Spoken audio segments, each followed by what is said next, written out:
பொன்னியின் செல்வன் மூன்றாம் பாகம் கொலைவாள். அத்தியாயம் 23. வானதி. கொடும்பாளூர் இளவரசியின் அழகை வர்ணிக்கும்படி கவிஞர்களைக் கேட்டால் அவர்கள் அந்த மங்கை நல்லாளின் அழகை அந்தி மாலையின் சௌந்தரியத்துக்கு ஒப்பிடுவார்கள். பகற்பொழுது சென்று மாலை மங்கிவரும் போது மனதில் ஒரு சோகமும் ஏற்படுகிறது, கூடவே ஓர் அமைதியான இன்பமும் தோன்றுகிறது. ஆதவனின் இறுதிக் கிரணங்கள் மெலிந்து மறைந்த பிறகு இரவின் இருள் நாலாபுறமும் கவிந்து வருகிறது. இதனால் மனத்தில் தோன்றும் சோர்வை போக்கிக் கொள்வதற்கு வானத்தை நோக்கினால் போதும். கண்ணிமைக்கும் நேரத்தில் வானமாதேவி ஏற்றி வைக்கும் கோடானு கோடி சுடர் விளக்குகள் எவ்வளவு ஆனந்தத்தை அளிக்கின்றன! சூரியனுடைய தகிக்கும் ஜோதியைப் போல் அவை கண்களைக் கூசச் செய்வதில்லையே? கண்களால் அவற்றைப் பார்த்து இன்புறலாமே? சந்திரனும் உதயமாகி விட்டாலோ கேட்க வேண்டியதில்லையே? முத்துச்சுடர் போன்ற முழுமதியின் நிலவில் உலகம் போரிக்கிறது, உள்ளமும் உடலும் போரிக்கின்றன. மாலை வந்ததும் தாமரைகள் கூம்புவது என்னவோ உண்மைதான். ஆனால் விண்மீன்களுடன் போட்டியிடுவது போல் மல்லிகை மொட்டுக்கள் வெடித்து மலர்ந்து அவற்றின் நறுமணத்தினால் வானமும் பூமியும் போதை கொள்கின்றன அல்லவா? அஸ்தமித்ததும் பட்சிகளின் குதூகலத்வனிகள் ஓய்ந்து விடுகின்றன என்பது உண்மைதான். ஆனால் அதோ தேவாலயத்திலிருந்து வரும் சேமக்கலச் சத்தமும் நாதஸ்வர வாத்தியத்தின் இன்னிசையும் இப்போது எவ்வளவு மதுரமாயிருக்கின்றன! மணிமாடங்களின் மீதிருந்து மென்மையான விரல்கள் மீட்டும் வீணையும் யாழும் எத்தகைய இன்ப கீதத்தை எழுப்புகின்றன! கொடும்பாளூர் இளவரசி வானதியின் அழகில் இப்படியே சோகத்தின் சாயலும் களிப்பின் மெருகும் இனம் தெரியாதபடி கலந்து போயிருந்தன. அழகுக்கு ஒத்தபடி அவளுடைய சுபாவமும் இரு வகைப்பட்டிருந்தது. ஒரு சமயம் அவளைப் பார்த்தால் துயரமே உருக்கொண்ட சந்திரமதியையும் சாவித்திரியையும் போல் இருக்கும். இன்னொரு சமயம் பார்த்தால் அரம்பையும் ஊர்வசியும் தேவருலகில் இப்படித்தான் ஆடிப்பாடிக்கொண்டு காதலில் களித்த மாதவியைப் போல் ஒரு சமயம் அவள் இன்ப உயிர்ச்சிலையாக விளங்குவாள். மற்றொரு சமயம் கணவனைப் பறிகொடுத்த கண்ணகியின் சோக வடிவம் இதுதானோ என்று கருதும்படி இருக்கும். ஒரு சமயம் மாலை வடிவேலரின் மையலுக்கு உள்ளாகி இதயம் கலந்து நின்ற வள்ளியைப் போல் தோன்றுவாள். இன்னொரு சமயம் தேவலோகமெல்லாம் களிக்கூத்தாடும்படி கார்த்திகேயருக்கு மாலையிட்டு மகிழ்ந்த தேவயானை இவளேதான் என்று எண்ணி மகிழும்படி ஆனந்த உருவாகி விளங்குவாள். சேர்ந்தாற்போல் பல தினங்கள் வானதியின் முகத்தில் ஒரு சிறு புன்னகையைக் கூட காண முடியாது. வேறு சில நாட்களில் அவள் ஓயாது சிரித்துக் கொண்டே இருப்பாள். அந்தச் சிரிப்பின் ஒலி கோடானு கோடி நுண்துளிகளாகிக் காற்று வெளியில் கலந்து உலகத்தையே ஆனந்த பரவசப்படுத்தும். வானதியின் இத்தகைய இருவகைச் சுபாவத்துக்குக் காரணம் அவளுடைய பிறந்த வேளையும் வளர்ந்த காலமும் என்று ஊகிக்கலாம். அன்னையின் கர்ப்பத்தில் அவள் இருந்தபோது கொடும்பாளூர் சிறிய வேளார் கொடிய போர்களில் ஈடுபட்டிருந்தார். வெற்றிச் செய்தியும் தோல்விச் செய்தியும் மாறி மாறி வந்து கொண்டிருந்தன. இவை அவளுடைய அன்னையின் உள்ளத்தில் களிப்பையும் துயரத்தையும் மாற்றி மாற்றி உண்டாக்கின. வானதி பிறந்த சில காலத்துக்குப் பிறகு அவளுடைய அன்னை காலமானாள். பிறகு வானதியை அவளுடைய தந்தை கண்ணுக்குக் கண்ணாக வளர்த்து வந்தார். ஆனால் இதுவும் நீடித்திருக்கவில்லை. வீராதி வீரராகிய வானதியின் தந்தை அருமை மகளை முன்னிட்டுக் கூட அரண்மனையிலேயே உட்கார்ந்திருக்க விரும்பவில்லை. வீரபாண்டியன் ஓடி ஒளிந்த பிறகு அவனுக்கு துணை வந்த ஈழத்துப் படைகளை துரத்திக் கொண்டு இலங்கை சென்றார். அங்கே போர்க்களத்தில் உயிர் நீத்து சரித்திரத்தில் ஈழத்துப் பட்ட சிறிய வேளார் என்ற பட்டப்பெயர் பெற்றார். பின்னர் வானதியின் வாழ்க்கை சில காலம் ஒரே துயரமாயிருந்தது. தாயை இழந்து தகப்பனாரால் வளர்க்கப்பட்ட பெண்கள்தான் அந்தச் சோக உணர்ச்சி எத்தகையது என்பதை அறிய முடியும். பெற்றோரில்லா பெண் கொடும்பாளூர் அரண்மனையில் சீராட்டி வளர்க்கப்பட்டாலும் அவளுடைய உள்ளத்தில் தந்தை பெற்றிருந்த இடத்தை யாரும் பெற முடியவில்லை. அதற்கு பலரும் பலவிதமாக ஆறுதல் கூறினார்கள். வருந்தாதே குழந்தை, உன் தந்தை உன் வயிற்றில் வந்து மீண்டும் வீரமகனாகப் பிறப்பார், உலகம் வியக்கும்படியான அற்புத வீரச் செயல்களைப் புரிவார் என்று ஒருவர் கூறினார். இவ்வார்த்தைகள் வானதியின் உள்ளத்தில் ஆழ்ந்து பதிந்து வேரூன்றின. அருமை தந்தையை பிரிந்ததினால் ஏற்பட்ட துயரத்தையும் சோர்வையும் கற்பனை மகனைப் பற்றி எண்ணுவதிலே போக்கிக் கொள்ள முயன்றாள். அதில் ஓரளவு வெற்றியும் அடைந்தாள். தனக்குப் பிறக்கும் குமரன் எப்படி இருப்பான், எந்தெந்த மாதிரி நடப்பான், எத்தகைய வீரச் செயல்களை புரிவான் என்ற மனோராஜ்யத்தில் நாள் கணக்காக மூழ்கிவிடுவாள். கற்பனை கண்ணின் மூலமாக அந்த வீரமகன் தூர தூர தேசங்களுக்குச் சென்று மாபெரும் யுத்தங்களில் வெற்றி பெறுவதைப் பார்த்தாள். வேகமாக திரும்பி வந்து அவன் அடைந்த வெற்றியின் காணிக்கைகளை எல்லாம் தன்னுடைய காலடியில் சமர்ப்பிப்பதைப் பார்த்தாள். அவன் மணிமுடி தரித்து வீர சிம்மாசனத்தில் அமர்ந்திருப்பதைப் பார்த்தாள். ராஜாதி ராஜாக்கள் வந்து அவனுக்குக் கப்பம் கட்டி அடிபணிவதைப் பார்த்தாள். அவனுடைய திருமுகத்தைக் கண்டதும் ஜனத்திரள்கள் பூரண சந்திரனைக் கண்ட மாகடலைப் போல் பொங்கி எழுந்து அலைமோதி ஆரவாரிப்பதைப் பார்த்தாள். 100 கப்பல்களின் வீரர்களை ஏற்றிக் கொண்டு அவன் கடல்களை கடந்து சென்று அப்பாலுள்ள நாடுகளிலே வெற்றிக் கொடி நாட்டுவதைப் பார்த்தாள். அன்னியே, நான் அடைந்துள்ள இத்தனை பெருமைக்கும் காரணம் நீயே அல்லவோ என்று தன்னிடம் அடிக்கடி அவ்வீரமகன் வந்து கூறுவதையும் கேட்டாள். அந்த அறியாத பேதை பெண் சில சமயம் தன் ஆலிலை வயிற்றைத் தொட்டு தடவிப் பார்த்துக் கொள்வாள். தன் கற்பனை மகன் ஒரு வேளை வயிற்றில் வந்துவிட்டானோ என்றுதான். பழந்தமிழ் நாட்டில் ஆண்கள் பெண்கள் அனைவரும் பாரதக் கதையைக் கேட்டு அறிந்திருக்கிறார்கள். குந்திதேவி குழந்தை பெற்ற விதத்தைப் பற்றியும் கேட்டிருந்தார்கள். அதுபோல் எந்தத் தெய்வம் வந்து தனக்கு குழந்தை வரம் கொடுக்கப் போகிறது என்று எண்ணி எண்ணி அவள் வியப்பதுண்டு. அப்போதெல்லாம் யாரையும் மணந்து கொள்வதைப் பற்றியே அவள் எண்ணவில்லை. வயது வந்த பிறகு, உலகம் ஓரளவு தெரிந்த பிறகு, கணவன் ஒருவனை மணந்தேயாக வேண்டும் என்றும் அவன் மூலமாகவே குழந்தை பேற்றை அடைய வேண்டும் என்றும் அறிந்தாள். அப்போதும் கணவனைப் பற்றி அதிகமாக மனோராஜ்யம் செய்யவில்லை. பழையாறை அரண்மனைக்குப் போன பிறகு அவளுடைய வாழ்க்கையிலும் மனப்போக்கிலும் மாறுதல் ஏற்பட்டது. குந்தவை தேவியின் பெருமிதம் கலந்த அன்பு அவளுக்கு ஆறுதலும் குதூகலமும் அளித்தன. குந்தவையின் நாகரிக நடை உடை பாவனைகளும் சாதரியப் பேச்சுக்களும் வானதியை அவள் இதுவரை அறியாத வேறொரு உலகத்துக்குக் கொண்டு போயின. அவளைப் போலவே பழையாறை அரண்மனைக்கு வந்திருந்து மற்ற அரச குலப்பெண்களின் அசூயை அவளுக்கு வாழ்க்கையில் ஒரு புதிய ஆர்வத்தை உண்டாக்கியது. அவர்கள் அசூயைப்படும்படியாக தன்னிடம் ஏதோ மகிமை இருக்க வேண்டும் என்று அவளுடைய உள்மனம் உணர்த்தியது.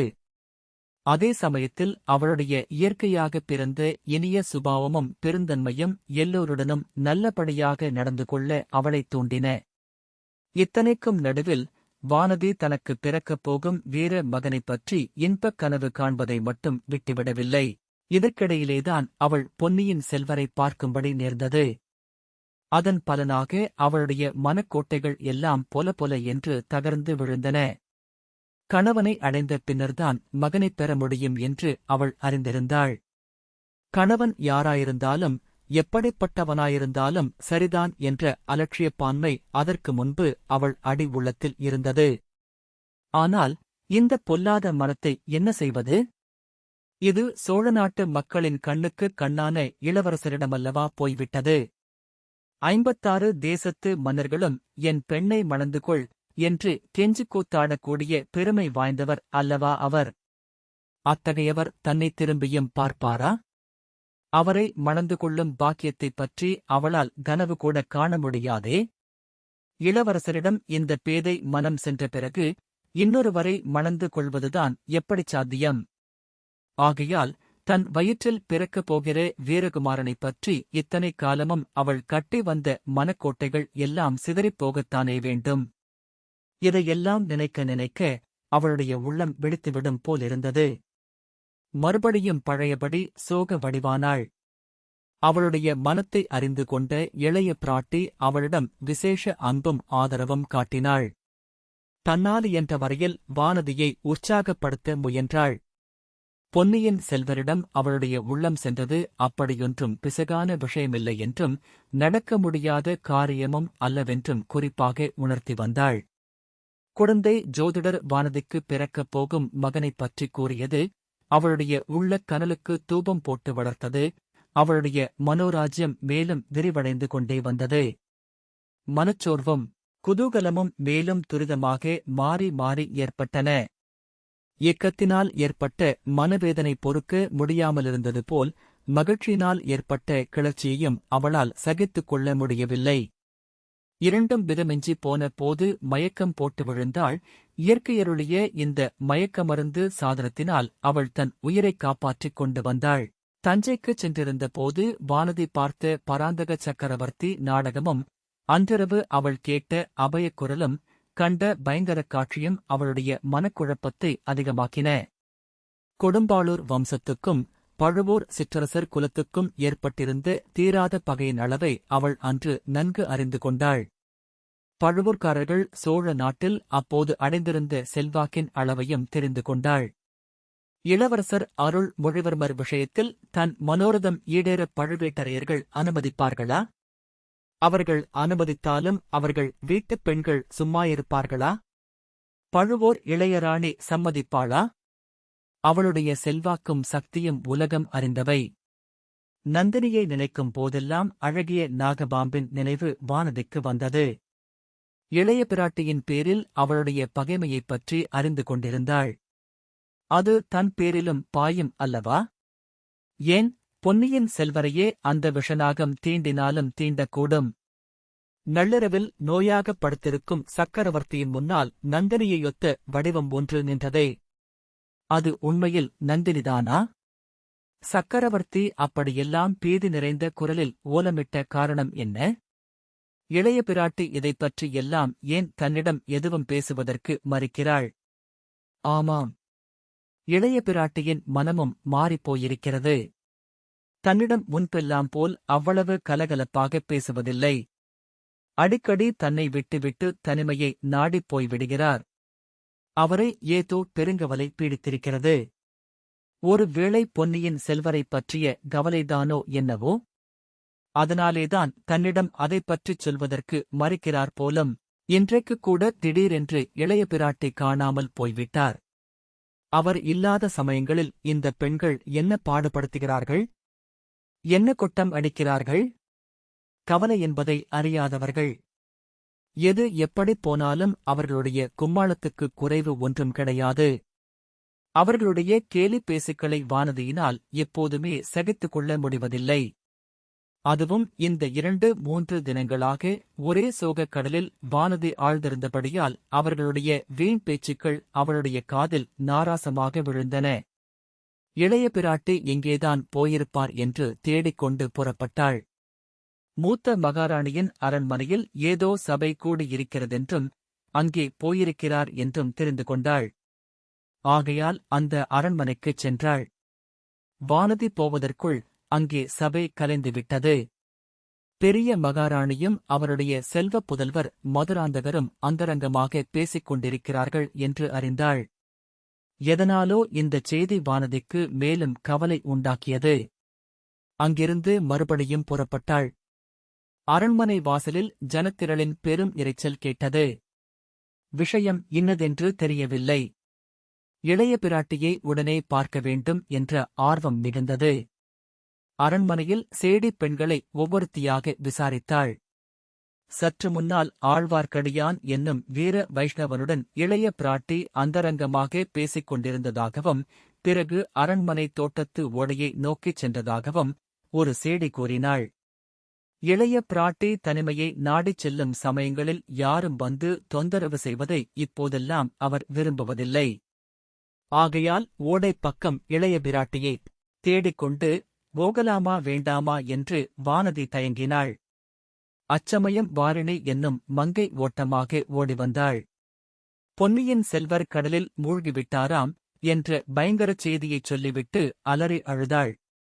மற்ற பெண்களும் இதைக் கேட்டு ஓ வென்று கதறத் தொடங்கினார்கள். வானதிக்கோ முதலில் எவ்வித உணர்ச்சியும் உண்டாகவில்லை. சும்மா நின்றவளை மற்ற பெண்கள் உற்று நோக்கினார்கள். அடிப்பாவி, உன்னுடைய துரதிர்ஷ்டத்தினால் தான் இளவரசர் கடலில் மூழ்கினார் என்று அவ்வளவு கண்களும் அவளை நோக்கி இழுத்துச் சொல்வது போல் காணப்பட்டன. வானதியினால் அதற்குமேல் பொறுக்க முடியவில்லை. அங்கு நிற்கவும் முடியவில்லை. அரண்மனை தோட்டத்து ஓடையை நோக்கி ஓடினாள். ஓடையை நோக்கி ஓடிக்கொண்டிருந்தபோது வானதியின் உள்ளமும் ஓடிக்கொண்டிருந்தது. இளவரசர் கடலில் மூழ்கிவிட்டார் என்ற வார்த்தைகளின் பொருள் அவளுக்கு விளங்கியது. அதனால் ஏற்பட்ட அதிர்ச்சியை மீறிக்கொண்டு மற்றோர் எண்ணம் மேலெழுந்தது. சென்ற சில தினங்களா தண்ணீரை பார்க்கும் போதெல்லாம் அதில் இளவரசரின் முகம் பிரதிபலித்துக் கொண்டிருந்தது. கரையில் நின்று பார்க்கும் போதெல்லாம் அவருடைய முகம் தத்ரூபமாக தண்ணீரில் தோன்றும். தொடுவதற்குப் போனால் மறைந்துவிடும். அதன் காரணம் என்னவென்பது வானதிக்கு புலனாயிற்று. இளவரசர் கடலில் மூழ்கியபோது என்னை நினைத்துக் கொண்டிருக்கிறார், என்னை அழைத்துமிருக்கிறார். அதை அறியாமல் பாவி நான் கரையிலேயே நின்று வேடிக்கை பார்த்துக் கொண்டிருந்தேன். ஆஹா, என்ன தவறு செய்துவிட்டேன். போனதை நினைப்பதில் இனி பயனில்லை. இனிச் செய்ய வேண்டியது என்ன? பேதைப் பெண்ணே, இனிச் செய்ய வேண்டியதைப் பற்றி யோசிக்கவும் வேண்டுமா? யோசிப்பதற்கு என்ன இருக்கிறது? அரண்மனைத் தோட்டத்தை அடுத்துள்ள ஓடை அரசலாற்றில் கலக்கிறது. அரசலாறு கடலில் போய் சங்கமாகிறது. கடலின் அடியில் காத்திருக்கிறார் இளவரசர். எனக்காகத்தான் காத்துக் கொண்டிருக்கிறார்.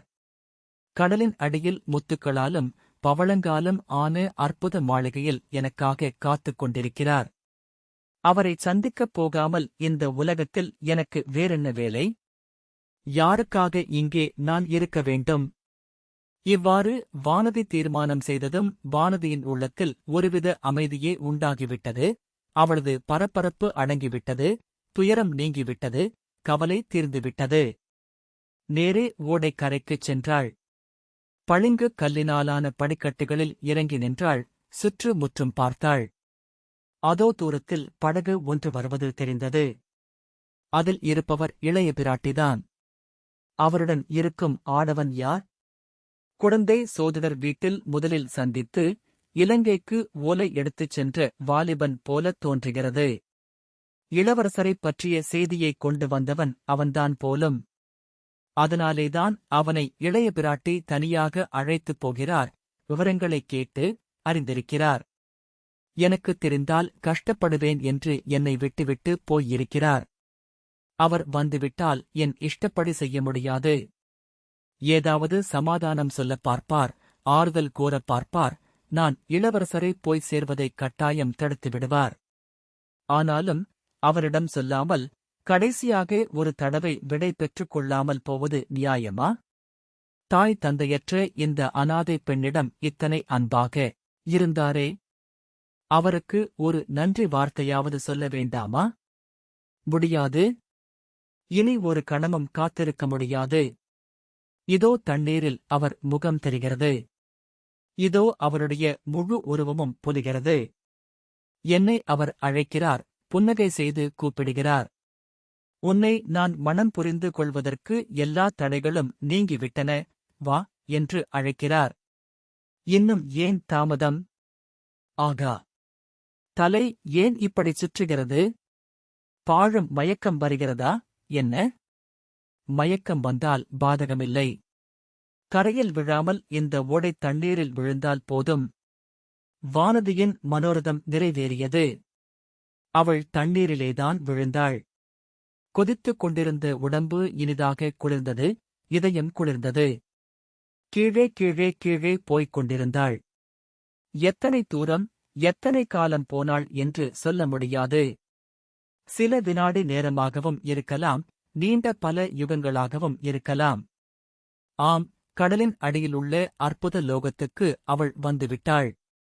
நாகலோகம் என்பது இதுதான் போலும். ஆகா, எத்தகைய அழகிய மாளிகைகள்! எத்தனை அடுக்கு மெத்தைகள்! முடிவில்லாமல் சிகரம் எங்கே இருக்கிறதென்று தெரியாமல் அல்லவா இம்மாளிகைகள் உயர்ந்து விளங்குகின்றன. இங்கு உள்ள வெளிச்சம் எதனால் இவ்வளவு குளிர்ந்து மனோரமியமாக இருக்கிறது? தண்ணீருக்குள் புகுந்து வருவதால் ஒளிக்கிரணங்களும் குளிர்ந்திருக்கின்றன போலும். ஒளி எங்கிருந்து வருகிறது? மாளிகைச் சுவர்களிலிருந்து வருகிறது போலிருக்கிறது. ஆம், அதில் வியப்பில்லைதான். தங்கத்தினாலும் முத்துக்களாலும் வைர வைடூரியங்களாலும் நாக சர்ப்பங்களின் சிரோரத்தினங்களாலும் ஆன விசித்திர மாட மாளிகைகள் குளிர்ந்த வெளிச்சத்தை பரப்புவது இயல்புதானே. அதோ கூட்டமாக வருகிறவர்கள் யார்? அவர்களுடைய தேகங்கள் எப்படி காந்தி மயமாயிருக்கின்றன! முகங்களிலேதான் என்ன தேஜஸ்! இவர்களெல்லாம் தேவலோகத்து ஸ்திரீ புருஷர்களைப் போல் அல்லவா தோற்றமளிக்கிறார்கள்? நாம் வந்திருப்பது ஒருவேளை நாகலோகமில்லையோ? தேவலோகத்துக்கு வந்து விட்டோமோ? பிறகு கனவுக்குள் ஒரு கனவைப் போல சில நிகழ்ச்சிகள் அதிவேகமாக நடந்தேறின. சிங்கார அலங்காரங்கள் செய்யப்பட்டிருந்த மணிமண்டபம் ஒன்றுக்கு வானதியை அவர்கள் அழைத்துச் சென்றார்கள். மண்டபத்தில் மத்தியில் பொன்னியின் செல்வர் தமது பொன் முகத்தில் புன்னகை பொலிய நின்று வானதியை வரவேற்றார்.